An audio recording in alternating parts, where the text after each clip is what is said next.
بسم اللہ الرحمن الرحیم۔ السلام علیکم ورحمۃ اللہ وبرکاتہ۔ دوستو، آج آپ حضرات کی خدمت میں شدید ضعیف، بے اصل اور من گھڑت روایتوں کے تعلق سے یہ 51واں اور آخری ویڈیو اس سیریز کا پیش کر رہا ہوں، یعنی کہ 10 جلدیں مکمل ہو گئی اور یہ سیریز بھی مکمل ہو گئی۔ آج سب سے پہلے میں آپ حضرات کے سامنے اس کتاب کے جو مصنف ہے ان کا تعارف کرا دیتا ہوں۔ اس کتاب کے جو مصنف ہے حضرت مفتی طارق امیر خان صاحب، متخصص فی الحدیث، جامعہ فاروقیہ کراچی، یہ ان کا تعارف ہے۔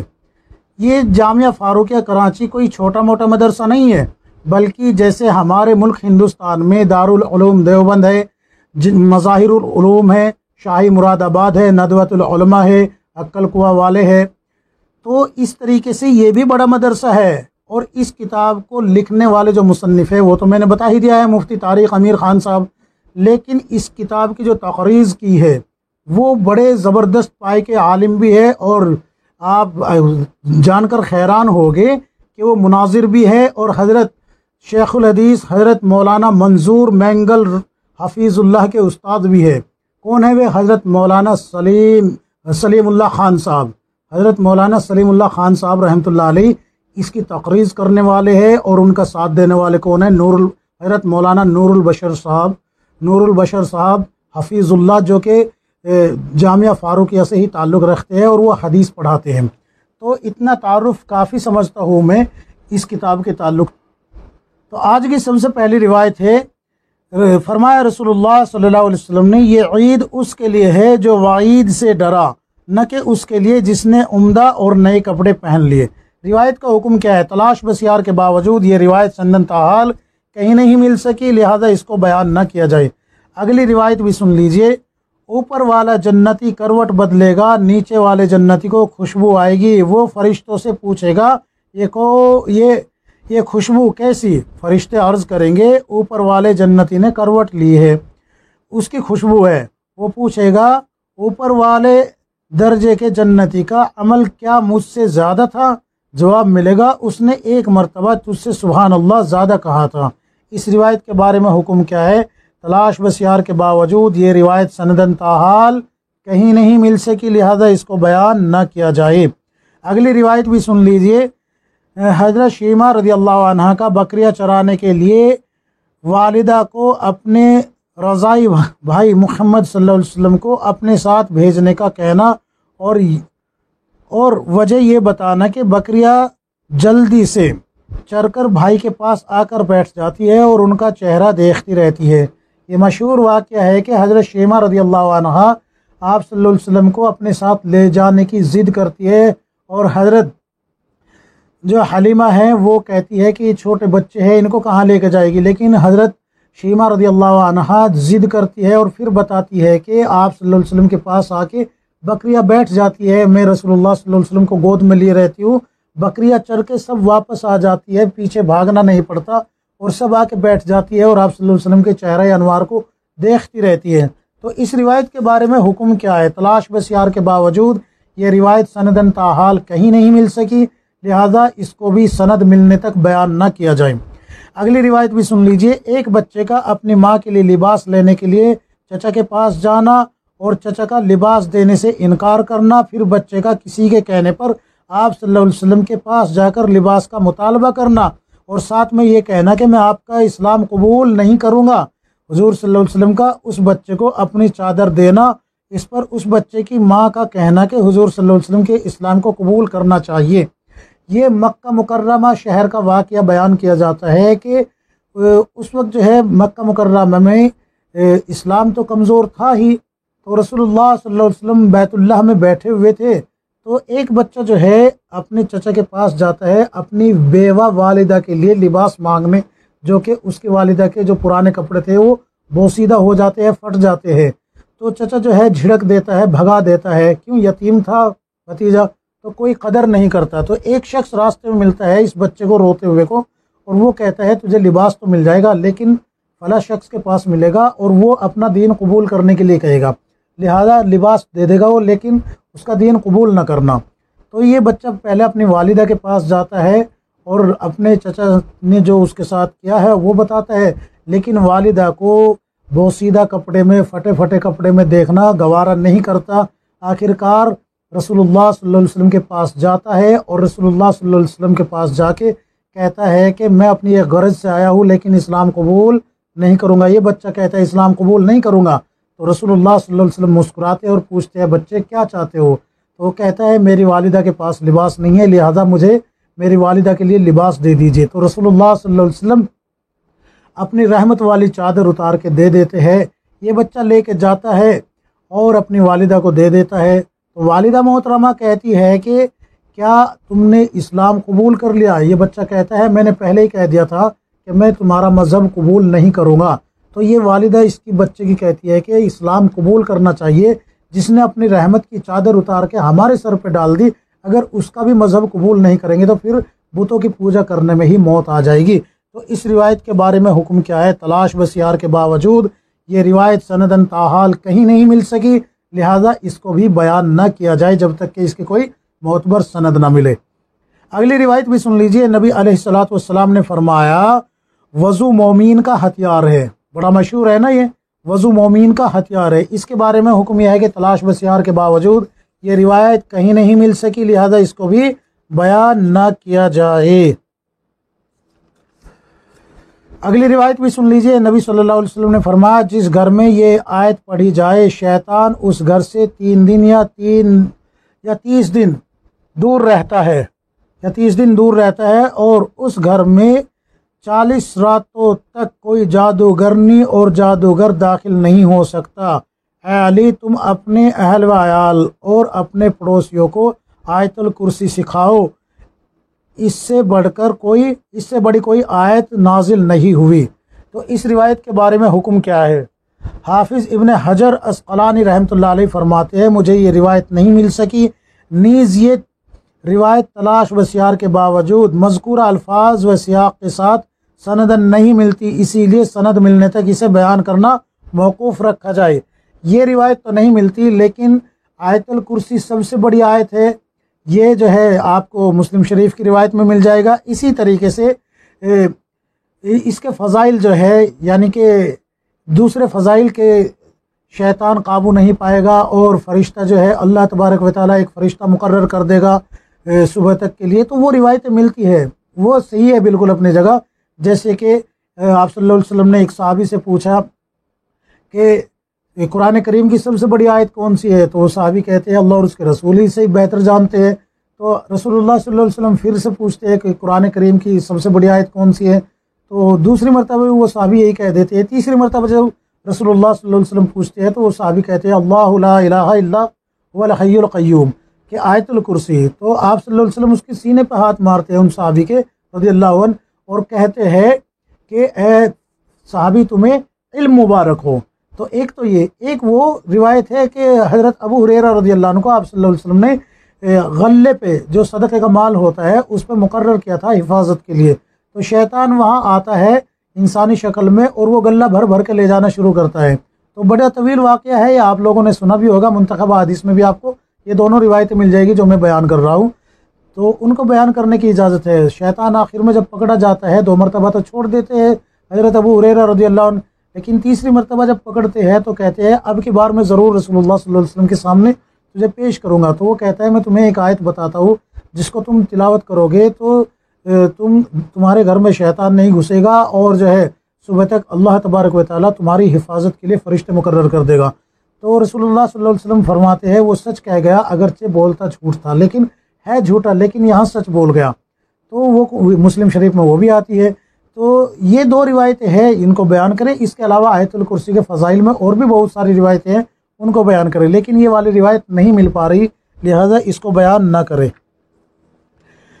اگلی روایت بھی سن لیجئے۔ اگر آدمی غیر محرم کو دیکھنے پر قادر ہو مگر اللہ رب العزت کے ڈر اور خوف کی وجہ سے وہ غیر محرم سے نظریں ہٹا لے تو ہر نظر بچانے کے صدقے اللہ تعالیٰ اس کو جنت میں 1 مرتبہ اپنے چہرے کا دیدار نصیب فرمائیں گے۔ اس روایت کے بارے میں حکم کیا ہے؟ تلاش بسیار کے باوجود یہ روایت سندن تاحال نہیں مل سکی۔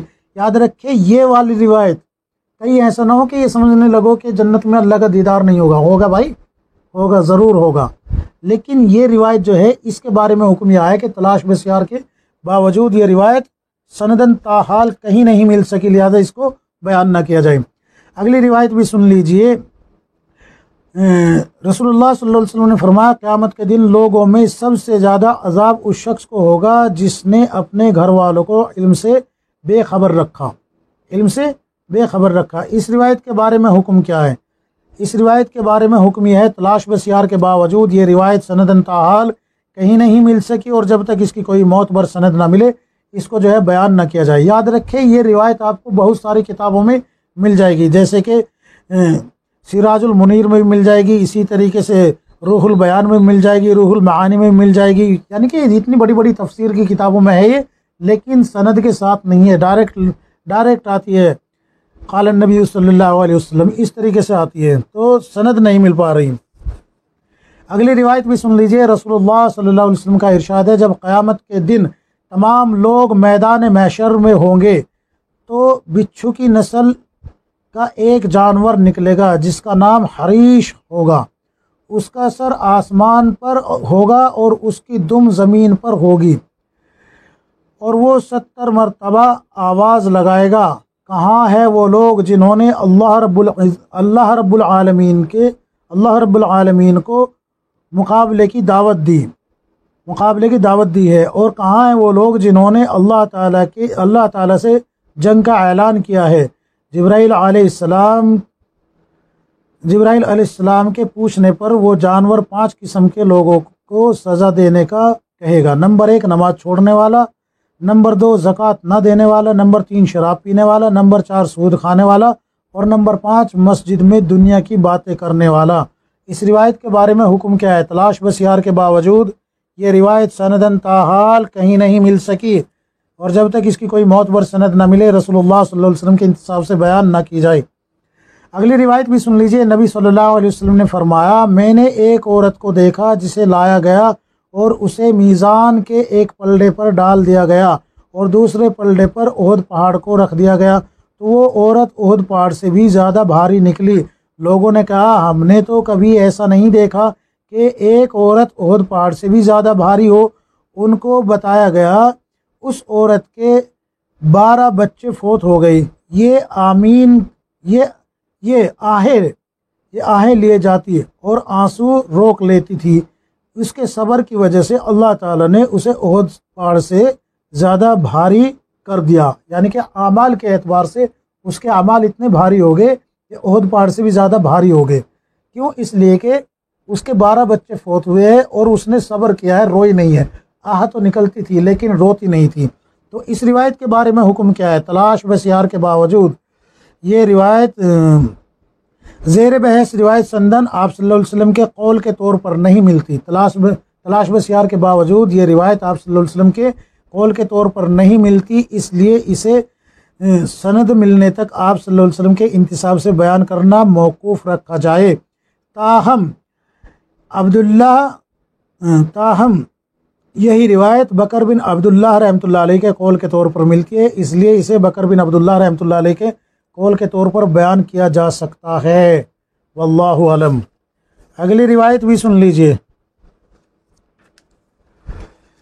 ایک روایت میں آتا ہے اگر کوئی شخص سنت کے مطابق بیت الخلاء جائے تو جتنی دیر وہ اندر بیٹھا رہتا ہے اتنی دیر ایک فرشتہ دروازے پر کھڑے ہو کر اس کے لیے عبادت کا ثواب لکھتا رہتا ہے۔ اس روایت کے بارے میں حکم کیا ہے؟ تلاش بسیار کے باوجود یہ روایت مذکورہ الفاظ و سیاق کے ساتھ سندن تاحال کہیں نہیں مل سکی، اور جب تک اس کی کوئی معتبر سند نہ ملے آپ صلی اللہ علیہ وسلم کے انتصاب سے بیان نہ کی جائے۔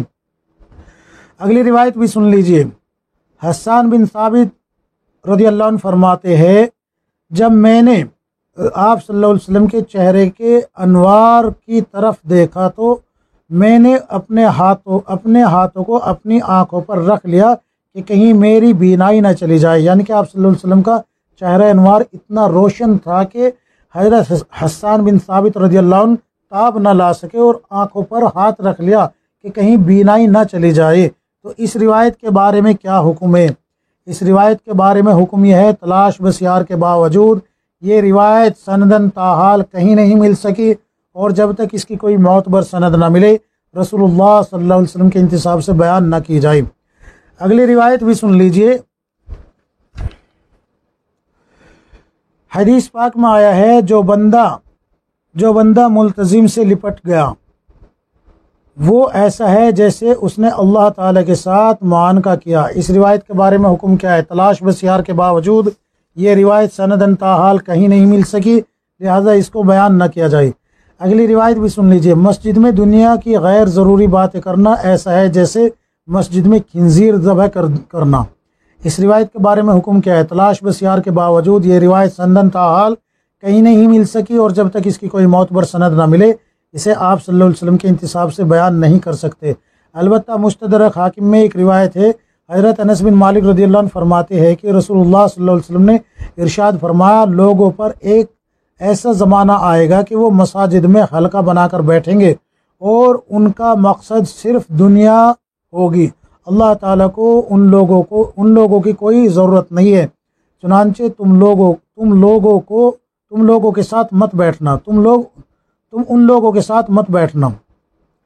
یہ حدیث صحیح ہے، صحیح کے رجال ہے، لہذا اس کو بیان کرنے میں کوئی حرج نہیں ہے، لیکن اوپر جو گزری ہے کہ خنزیر ذبح کرنے جیسا ہے وہ تلاش بسیار کے باوجود نہیں مل رہی، اس کو بیان نہ کیا جائے۔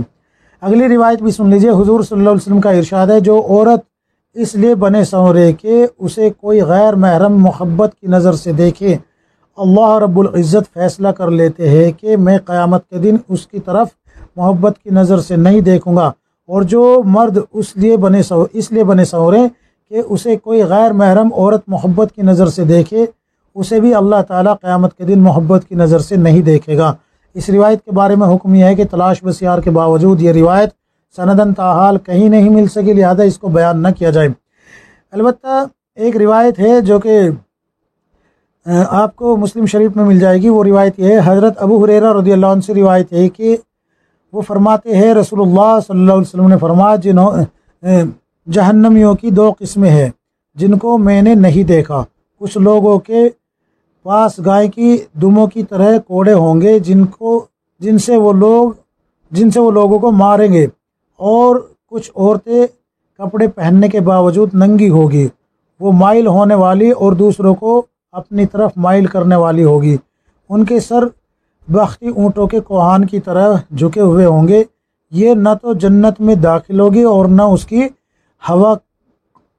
کی ہوا کو پائے گی، حالانکہ جنت کی ہوا اتنی مسافت سے محسوس ہوتی ہے۔ تو یہ روایت مسلم شریف کی ہے، یہ بیان کر سکتے ہیں، لیکن اوپر جو گزری ہے وہ جو ہے تلاش بسیار کے باوجود نہیں مل پائی، لہذا اس کو بیان نہ کرے۔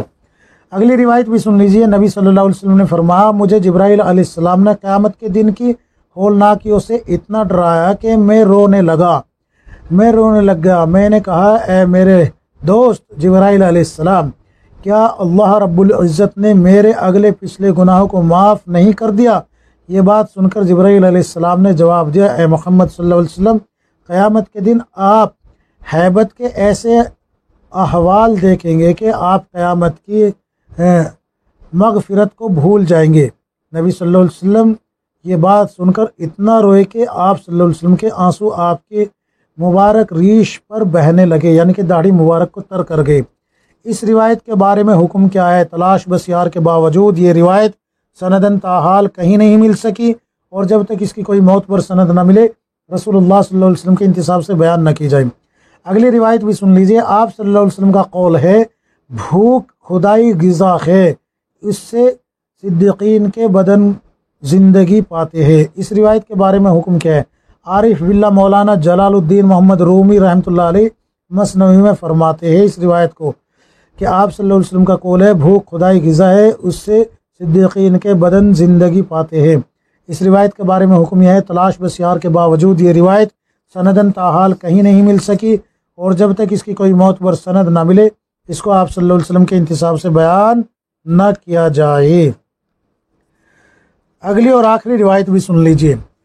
رسول اللہ صلی اللہ علیہ وسلم نے ارشاد فرمایا، اے ابو ذر، کشتی بنا سنوار لو کیونکہ سمندر بہت گہرا ہے، اور بوجھ ہلکا کر لو کیونکہ سفر بہت دور ہے، اور توشہ لو کیونکہ گھاٹی لمبی ہے، اور عمل کو خالص رکھو، کیونکہ پرکھنے والا خوب نظر رکھنے والا ہے۔ اس روایت کے بارے میں حکم کیا ہے؟ اس روایت کے بارے میں حکم یہ ہے، یہ روایت سندن آپ صلی اللہ علیہ وسلم کے قول کے طور پر نہیں مل سکی، اس لیے اسے سند ملنے تک آپ صلی اللہ علیہ وسلم کے انتساب سے بیان کرنا موقوف رکھا جائے۔ تاہم یہ الفاظ حضرت ابو ذر رضی اللہ عنہ کے تذکرہ کے بغیر بظاہر اسرائیلی روایت یا بعض دیگر سلف سے ان کے قول کے طور پر نقل کیے جاتے ہیں، اس لیے اسے اسرائیلی روایت یا سلف کے انتساب سے بیان کیا جا سکتا ہے۔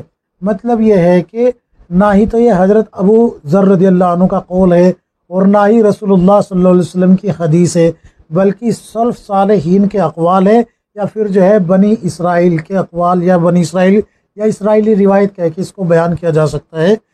اس کے علاوہ آپ صلی اللہ علیہ وسلم کی طرف منسوب نہیں کر سکتے، حضرت ابو ذر رضی اللہ عنہ جو صحابی ہے ان کی طرف بھی منسوب نہیں کر سکتے۔ بہتر یہی ہے کہ اس کو سلف صالحین کے قول کے طور پہ بیان کر سکتے ہیں اگر کرنا چاہے تو، اور سب سے بہتر بات یہ ہے کہ بچے اس سے، کیوں اس کے علاوہ بھی بہت ساری روایتیں ہیں، ان سے آپ جو ہے بیان کریں، روایت جو ہے بہت ساری ہے۔ تو یہ آج 10 جلد مکمل پوری ہو گئی الحمدللہ۔ آپ حضرات سے دعاؤں کی درخواست ہے کہ اللہ تبارک و تعالی ہم سب کو کتاب و سنت کے مطابق زندگی گزارنے کی توفیق دے۔ اس طریقے سے دعا کرے، اور ان روایتوں سے جو کہ غیر معتبر ہے، بغیر سند والی ہے اور شدید ضعیف ہے وغیرہ وغیرہ، ان سے بچنے کی اللہ ہم سب کو توفیق عطا فرمائے۔ میرے عزیز ساتھیوں، بیمار چل رہا ہوں، دعاؤں کی درخواست ہے۔ اگر ان 51 ویڈیو میں کہیں مجھ سے کسی کے حق میں کوئی کوتاہی ہوئی ہے، غلطی ہوئی ہے، کسی کا حق ضائع ہو گیا ہے پڑھنے میں جہاں غلطی ہوئی ہے، کیونکہ طبیعت بھی خراب ہے اور بھائی چشمہ بھی جو ہے میرا ٹیمپریری ہے، بنوا نہیں پایا ہوں، تو اس وجہ سے کئی ساری غلطیاں بھی ہو سکتی ہے، ہوئی ہے، بشر ہوں میں بھی، کوئی فرشتہ تو ہوں نہیں کہ غلطیوں سے پاک ہوں، تو بشر ہوں میں بھی، ہو سکتا ہے مجھ سے غلطی ہوئی ہو، تو جہاں جہاں غلطی ہوئی ہو تو وہاں کے لیے میں آپ حضرات سے تہہ دل سے معافی بھی چاہتا ہوں، اور امید کرتا ہوں کہ آپ مجھے معاف بھی کر دیں گے۔ اللہ تبارک و تعالی ہم سب کو کتاب و سنت کے مطابق زندگی گزارنے کی توفیق عطا فرمائے، آمین یا رب العالمین۔